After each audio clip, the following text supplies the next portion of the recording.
家人们，我的私信被问爆了，都在问我冰箱应该怎么选。今天我就一个视频教会你。首先要认准有养鲜功能的，杀菌和除味也不可或缺。那哪款冰箱能同时满足以上所有要求呢？我的答案是荣升真嵌入式冰箱503。我最开始入手它的原因是沦陷于它的颜值，朗悦白色面板，治愈又高级，不管是原木红还是奶油风的装修风格都很契合，哪怕这样摆在外面也像艺术品一样。后来慢慢的我就被它的实力给征服了。冷藏室设有蓝光 SPA 养鲜功能，470纳米波长蓝光照射，水果蔬菜在里面放1周都不会破坏新鲜口感，流失水分。我上周放进去的青菜和葡萄，现在拿出来也非常新鲜。它还可以实现冷藏和冷冻全净化，内置银离子触媒，抗菌率大于99.9%，异味分解率大于99%。像我平时榴莲啥的都是直接往里放，根本就不用担心会串味儿。这两个抽屉设计也是很贴心，左边智能3档调温，可以根据不同食材调节合适温度。明天要吃的牛肉就可以先放在这里，不用提前解冻就很省事儿。右侧的高保湿专区能一直维持90%左右的湿度环境，平时放些蔬菜或者是洗湿的水果，再合适不过了。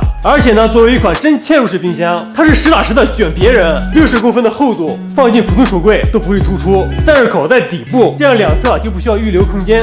隐藏式门铰链加90度直角开门，就算贴墙摆放，也丝毫不用担心门被磕碰到。最重要的是，虽然它的占地面积不到0.5个平方，但却有503升的超大容量，囤一次吃2周都没有问题。最后呢，做一个总结，这台荣升真嵌入式冰箱503可谓是小身材大容量，养鲜和除味的能力我给一个大大的赞，可谓是颜值与实力并存。我就问你心不心动吧？